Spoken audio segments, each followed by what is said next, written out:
Serial ये रिश्ता क्या कहलाता है कि आगे के आने वाले एपिसोड काफ़ी ज़्यादा इंटरेस्टिंग और ट्विस्ट भरे होने वाले हैं, क्योंकि यहाँ पर आपको देखने को मिलने वाला है कि एक तरफ जहाँ कियारा लौट कर आ चुकी है पोद्दार हाउस, तो वहीं पर सब लोग काफ़ी ज़्यादा खुश हैं। और इस बीच में आपको देखने को मिलेगा कि जो विद्या है वो गीतांजलि और अरमान को फ़ोन करती, दोनों से बात करती, जिसके बाद काजल विद्या से ये कहती हुई नजर आती कि वो फालतू के रिश्तों को एक करने की कोशिश कर रही है। अरमान अबीरा नाम भले ही दो हैं, लेकिन दोनों की जान एक है और उन दोनों को कोई अलग नहीं कर सकता है। और अगर गीतांजलि और अरमान साथ रहेंगे तो कोई भी खुश नहीं रह पाएगा। और मायरा तो चाहती है कि उसके मम्मी पापा हमेशा साथ रहें।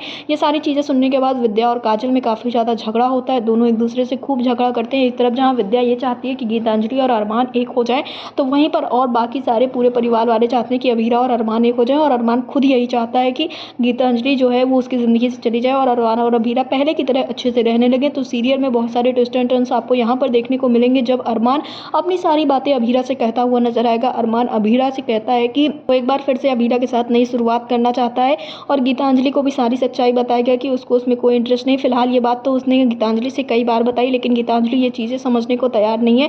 और विद्या के कहने पर गीतांजलि और अरमान एक मंदिर में जाते हैं। पंडित जी उन दोनों के हाथ में कलावा बांधते हैं और कहते हैं कि दोनों हमेशा साथ रहेंगे। लेकिन ऐसे में देखने को मिलेगा कि अरमान के हाथ से वो कलावा हाथ टूट के गिर जाता है, जिसके बाद पंडित जी खुद कहते हुए नजर आते हैं कि इन दोनों का साथ ज़्यादा नहीं चल पाएगा। आपको देखने को मिलेगा वहाँ मंदिर से लौटने के तुरंत बाद जो अरमान है वो जाता है अबीरा के पास में और उससे सॉरी बोलता है, उससे फिर से एक नई शुरुआत करने के लिए कहता है। उससे यही कहता है कि एक बार फिर से अबीरा उसके साथ पहले जैसे रहने लगे। और अब देखना ये होगा कि आखिरकार जो अबीरा है वो क्या कुछ कदम उठाती है। क्या वो अरमान की बात मानेगी मायरा की वजह से, या फिर वो अरमान को इग्नोर कर देगी, क्योंकि इतने लंबे समय से बार बार यही देखने को मिल रहा है कि अबीरा जो है वो अरमान को इग्नोर करती हुई नजर आ रही है। अरमान से यही कहती हुई नजर आती है कि वो गीतांजलि के साथ रहे और खुश रहे, लेकिन अरमान इस बात को मानने के लिए तैयार नहीं। और गीतांजलि भी नई नई ट्रिक्स यूज़ करके बार बार अरमान को अपना करने की कोशिश करी, लेकिन अरमान अबीरा के अलावा किसी के साथ भी नहीं रहना चाह रहा है। तो अब देखना ये होगा कि आखिरकार जो अबीरा है वो क्या कुछ रिप्लाई देती है अरमान को। आपको क्या लगता है, हमें कमेंट बॉक्स में ज़रूर बताएं।